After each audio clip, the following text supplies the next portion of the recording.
سلام، من محمد اسحاقی هستم، پزشک، روانشناس، درمانگر اعتیاد. از سال 1378 تا امروز مشغول خدمت به بیماران مصرف کننده مواد و خانواده هاشون هستم. ویدئویی که در حال تماشای اون هستید با امکاناتی ساده و کیفیت پایین ضبط شده، اما حرفهایی خواهید شنید که خیلی به دردتون میخوره و کمکتون میکنه. پیشنهاد میکنم حتما با هدفون تماشا کنید تا پایان همراه من باشید و مطمئن باشید که پشیمون نمیشید.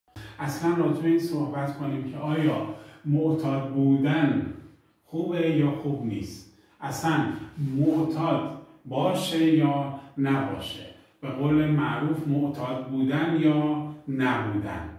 روی این نکته امروز و جلسات آینده میخوایم بسیار صحبت کنیم و تعریف دیگرش اینه: معتاد رو چرا باید درمان کنیم؟ با این مصرف کننده مواد چه کار باید بکنیم؟ آیا یه مصرف کننده مواد رو باید درمان بکنیم یا نه؟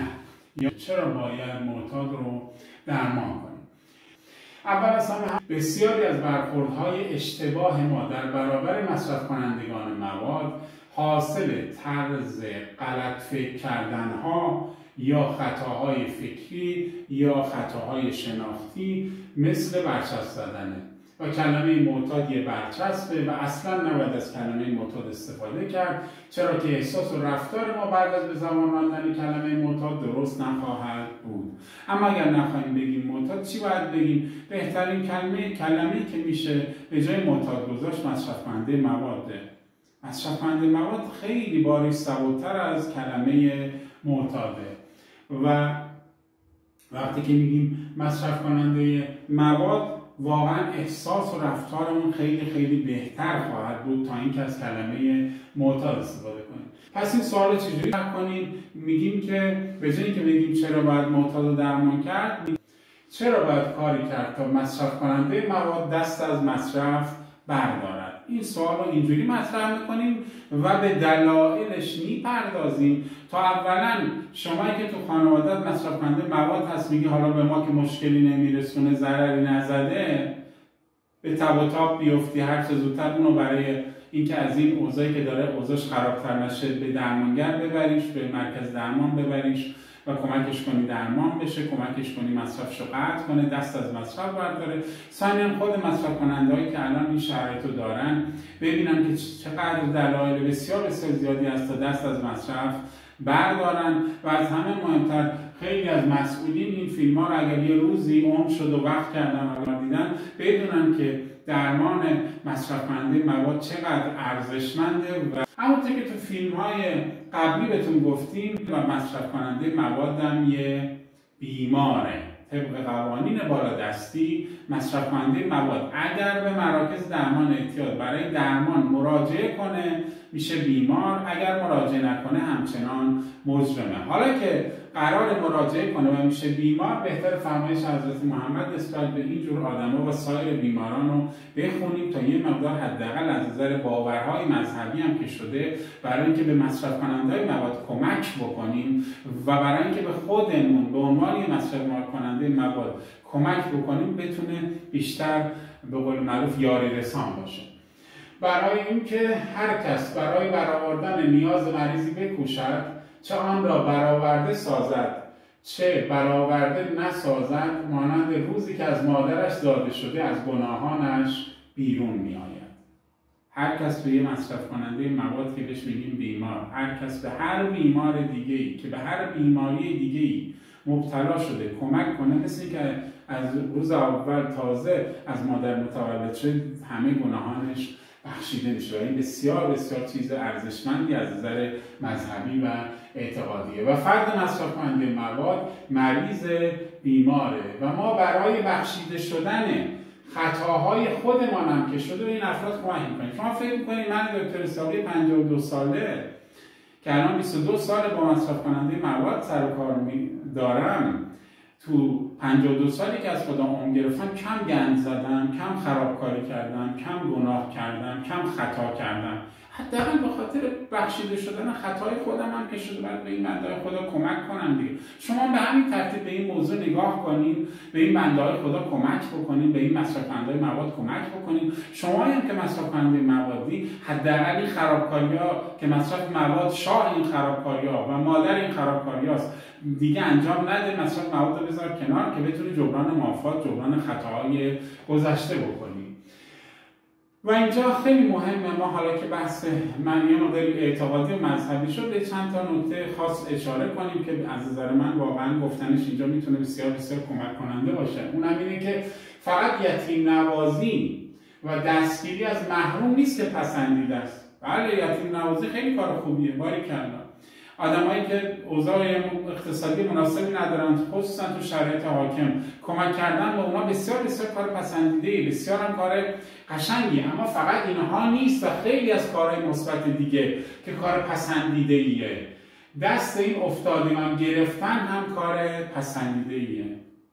دست این مصرف کننده‌های مواد هم که افتادن بگیریم و از اون منجلاب بکشیمشون بیرون بسیار بسیار کار پسندیده‌ایه. حالا این افتادگان رو کی زده؟ یه مقدار میخوام درد دل بیمارا رو بیشتر متوجه بشیم و اینکه چی میشه یه مصرف کننده مواد میشه رو بیشتر متوجه بشیم تا بیشتر بتونیم به این بنده های خوب خدا کمک کنیم. اگر بدی هم کردن بیشترین بدی رو به خودشون کردن، بعد به خانوادهشون کردن، بعد به جامعهشون کردن که راجع به اینا صحبت میکنیم. این از همه جا خورده ها رو کی زده؟ اینایی که واقعا متاسفانه از همه جا خوردن، از کس و ناکس خوردن، کی زده؟ رفیقش، شریکش، پدرش، برادرش، همسرش، معمولا هم شوهرها. قبلا براتون راجع به این مقدار صحبت کردم. رئیسش، آبدارچی همون اداره، صابی که دیگه متاسفانه مافیای مواد مخدر تو اسلایدهای بعدی هم مفصل براتون میگم. برای اینکه اون پول از جیب شما بکشه هزاران مدل شما رو میزنه به اشکال متفاوت، اسمای متفاوت از مواد، کیفیت‌های متفاوت از مواد به شما ارائه میده تا اون پول از جیبت بکشه بیرون. تو باید مراقب باشی. حتی مدعی کمک، خیلی هستن که ادعای کمک میکنن، طرف میره به یکی کمک کنه، بعد میبینی که به جای اینکه کمکش کنه عملاً باعث میشه که اوضاع خرابتر از اون چی که هست بشه. این وسط این نکته رو بهتون تاکید میکنم، تو قسمت قبلی هم بهتون گفتم بیماری اعتیاد چون بیماری است درمانش با پزشک و پزشک از روانشناس و مددکار برای حل مسائل روانی و اجتماعی بیمار کمک میگیره. تو رو خدا اگر واقعا بیمار رو دوست دارین هیچ موقع برای درمان شما نظر ندیم. شما این کار نیستین، میخوایم کمکش کنیم، بدتر میزنیم، خرابتر از آنچه که هست اون آدم رو بار میارین، اوضاع از آن چی که هست خرابتر میکنین. نمونهش اینه که تو خانواده طرف میگه بذار پیش خودمون بکشه، نره تو خیابون بکشه تا از این که هست اوضاع خرابتر شده، در که پیش شما هم میکشه و همینطور اوضاع خرابتر و خرابتر میشه و امثال اون کم بردن، نمیدونم دروش ببندیم و خیلی چیزای دیگه. تمام اینا کمک‌های بسیار غلطیه که اوضاع رو از آن چی که هست خرابتر میکنه. حتی مدعی درمان، خیلی هستن که اصلا میگن ما درمان میکنیم، 21 روز بیاد پیش شما بخوابه تمومه. اصلا 21 روز نشد 2 تا 21 روز، نشد 3 تا 21 روز. من بیمار دارم، متاسفانه خبر دارم، بیمار من نیست، ولی الان خانواده چون این در کمپ‌ها نگهداری میشه و بهبودی پیدا نمیکنه، چندین ساله که هی دارن تمدید میکنن. این چه جور درمانیه؟ چندین سالی که اون بیمار توی کمپ‌ها داره نگهداری میشه، این کم میسپارتش به اون کم، اون کم میسپارتش به اون کم، یا در کمپ اول چندین ساله که داره زندگی میکنه. اگر از همون ابتدا به من نوعی به مراکز درمان اعتیاد حرفه‌ای سپرده بودیم، تا حالا درمانش تموم شده بود، به جامعه بازگشته بود، هم مواد مصرف نمیکرد، هم رفتار شهروندیش درست شده بود، هم مشکلات جسمی روانی در وجودش نبود یا هر مشکل جسمی روانی داشت کنترل شده بود، درمان شده بود. حالا انشاءالله عمری باشه راجع به درمان اعتیاد که یه مثلث هست در آینده مفصل براتون صحبت میکنم. اینکه شما هر روز متادون بخوری و لنگات رو هم بندازی و بیشتر از گذشته انگل و سربار خانواده بشی، این که نشد درمان، که اینکه شربت تریاک میخوری و توپ میکنی و نشه میکنی و میگی من میرم پیش دکتر اسحاقی، این که نشد درمان. که درمان زمانیه که جدا از اینکه ماده مخدر تو مصرف نمی‌کنی، هم رفتارهای شهروندی درست میشه، هم از نظر جسمی روانی در سلامت نسبی حداقل به سر میبری، اگر در سلامت کامل هم به سر نبری. نگاه کنید ببینید چند نفر از شما درمان شدین. حالا بگذاریم خیلی از اینایی که ادعای درمان میکنن هم شما رو زدن، شما فقط از ساقی و رفیق ناباب نخوردین. خیلی وقتا متاسفانه از مدعیان درمان هم ما خوردیم و خیلی کسای دیگه، ولی کسی که بیشتر از همه به این مصرف کننده مواد زده خودشه. متاسفانه کسی که بیشتر از همه به یه مصرف کننده مواد زده خودشه. اینو یادتون نره. بند دوم این که چرا باید کاری کرد تا مصرف کننده مواد دست از مصرف بردارد. برای اینکه اعتیاد آزادی را از وی گرفته و او را مثل برده با خود به هر کجا و هر کار بدی میکشاند. به هر جا و هر کار بدی میکشونه. به خاطر این باید اعتیاد ازش بگیریم، باید کاری کنیم دست از مصرف مواد برداره. برای اینکه دست به هر کاری میزنه، هر جایی میره و به اون کارها و به اون جاها کشیده میشه که راجع به این 3 تا کلمه توضیح میدم براتون. هر جاهایی هستن که اصولا آدم‌های سالم پا نمیذارن. بیمار ما به این جاها میره. اصولا آدم‌های سالم به این جاها پا نمیذارن. بعضی از قهوه‌خانه‌ها، حالا نمیگیم همه قهوه‌خانه‌ها، بعضی از سفره‌خانه‌ها، بعضی از آبدارخانه‌ها، بعضی از خونه‌های مجردی، حالا نمیگیم همه خونه‌های مجردی، بعضی از پارک‌ها، بعضی از محله‌ها و هر جایی برای انجام کارهای بدی مثل فحشا و دزدی و خیلی کارهای بد دیگه. بیمارهای مصرف کننده مواد به این جاها کشیده میشن و بار منفی، مشکلات و بدبختی‌ها و مصیبت‌هایی که درست میکنن هی بیشتر و بیشتر و بیشتر میکنن. خب باید یه کاری کنیم دیگه دست از مصرف بردارن دیگه. واقعا اگر تو انسانی، اگر من انسانم، باید این کار براشون انجام بدیم که راجع به اینا توضیح میدم به وقتش. هر کارهایی گفتیم به هر کاری میکشونه، به هر جا میکشونه و میکشونه. هر کار چیه؟ کسر خرجی خونه گذاشتن که کوچولوترینشه، کسر خرجی خونه رو میذارن، یا انواع بزه که گفتیم و در اسلاید بعدی هم خواهیم گفت. اینا کارهاییه که مصرف کننده مواد با مصرف مواد به اونها کشیده میشه. میکشاند یعنی چی؟ خیلی مهمه اینو بدونیم که میگیم وقتی میگیم به هر جا و هر کار بدی میکشونه، خود این میکشونه یه مفاهیمی پشتشه که من دلم میخواد با این مفاهیم آشنا بشیم تا برای اینکه به داستان معتاد بودن یا نبودن هر چه زودتر به این سوال هر چه زودتر جواب بدیم به اون آگاهی برسیم. به کارهای بد میکشونه که گفتیم و بازم میگیم و آنچه بین مصرف کننده مواد معروفه. مصرف کننده مواد یه جملاتی بینشون معروفه تو دنیای اعتیادی که یکی از معروفترین جمله اینه: اول ما اونو میکشیدیم حالا اون ما رو میکشه. اول ما اونو میکشیدیم یعنی اول ما مواد رو میکشیدیم، حالا مواده که ما رو میکشه به سمت خودش. درست؟ اول ما اونو میکشیدیم حالا اون ما رو میکشه. حالا تو این بکش چی لازمه؟ ما اونو میکشیدیم اون ما رو میکشه. تو این بکش چی لازمه؟ چیزی که بیشتر از همه لازمه متاسفانه پوله. پول لازمه. پول که همجوری از هوا مثل بارون ریزش نمیکنه که. پول لازمه برای این بکش. باید از زیر سنگ هم شده پولشو در بیاره. یه مصرف کننده مواد از زیر سنگ هم شده باید پولشو در بیاره. چجوری از زیر سنگ پولشو در میاره؟ با دروغ.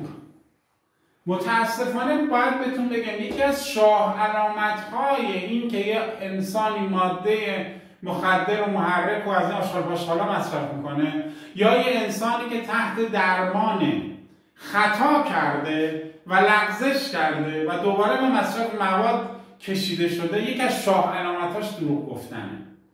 کسی که میتونه دروغ بگه، فکر کنم قبلا هم براتون گفتم، هر جور کثافتکاری میتونه بکنه. یکی از کثیف‌ترین کارهایی که میتونه بکنه اینه که ماده مخدر مصرف کنه. پس مصرف مواد اونو میکشونه به دروغ گفتن.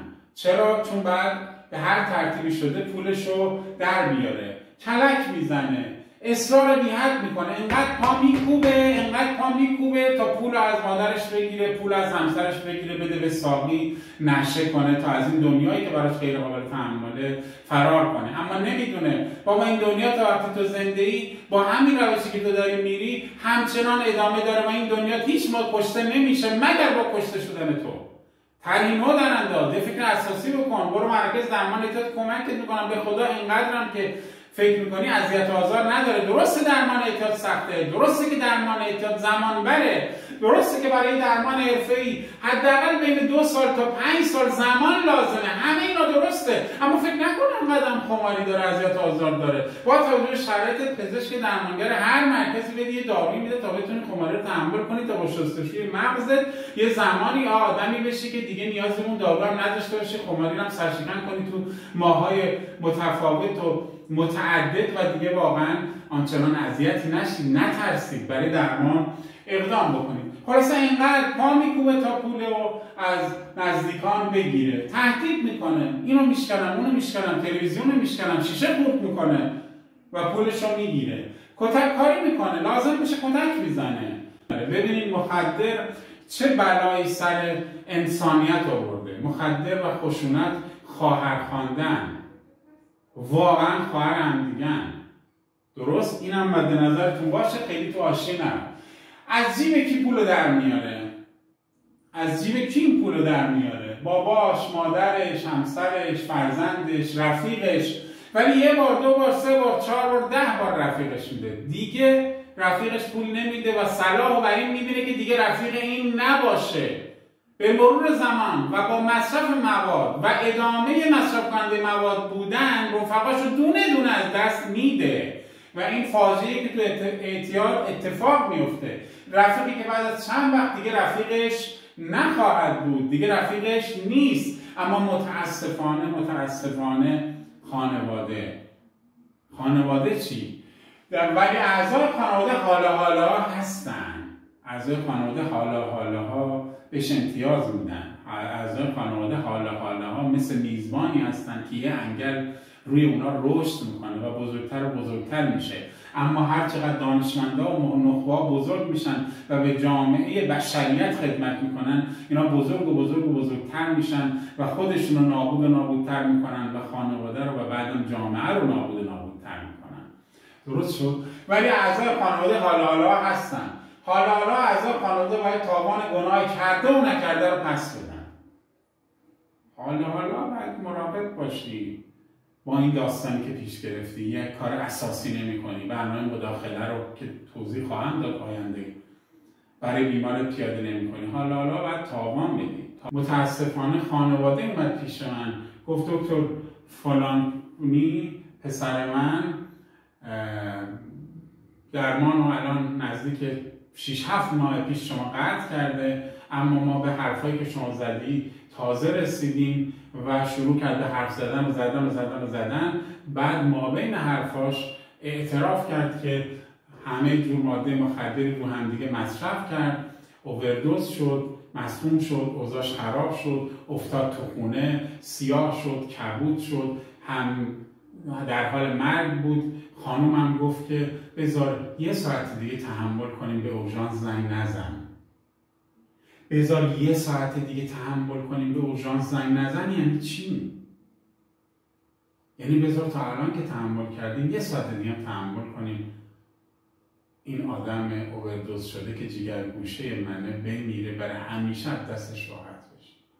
چرا کاری میکنیم با مصرف مواد مخدر که آرزوی مرگ ما رو بکنن، تا اینکه بالاخره اون لحظات آخر خانواده، پدر خانواده به هر دلیلی دلش سوخته بود و بلافاصله زنگ زده بود، اورژانس اومده بودن و کلی باشون دعوا کرده بودن که چرا زودتر به ما زنگ نزدید و بیمار 5 روز تو ICU بستری بود تا از حالت کما در اومد و جونش نجات پیدا کرد. چرا با مصرف مواد مخدر و محرک کاری میکنیم تا دیگه اختیار دست خودمون نباشه؟ آیا پدر خانواده، آیا مادر خانواده دلش برای ما بسوزه به اورژانس زنگ بزنه جون ما رو نجات بده یا نده.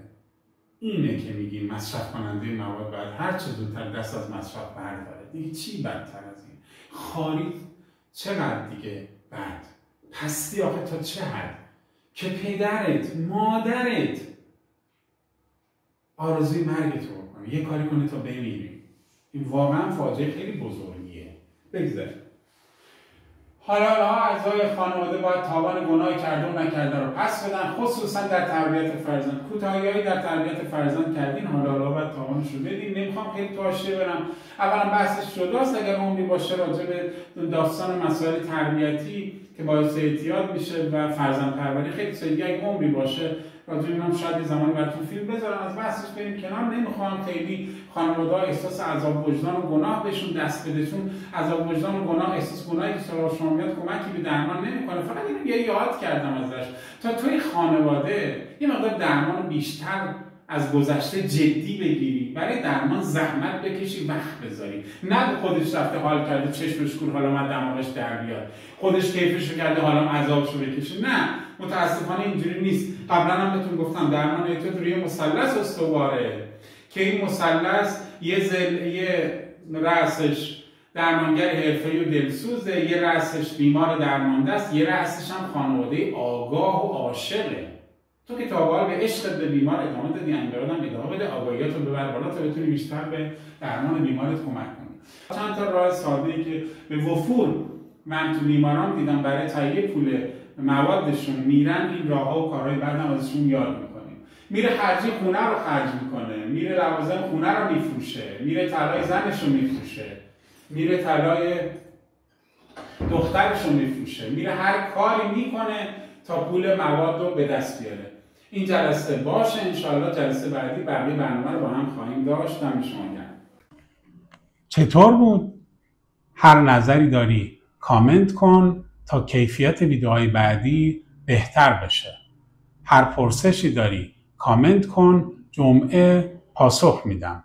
اگر دوست داری مسیر سلامت رو ادامه بدی، فردا شب ساعت 9 ویدیو بعدی رو حتما تماشا کن. اگر درمان رو شروع نکردی یا از درمان فعلی رضایت نداری، برای ثبت نام در مرکز درمان اعتیاد سامن از ساعت 9 تا 13 و 15 تا 19 با شماره 021 860 25 835 تماس بگیر.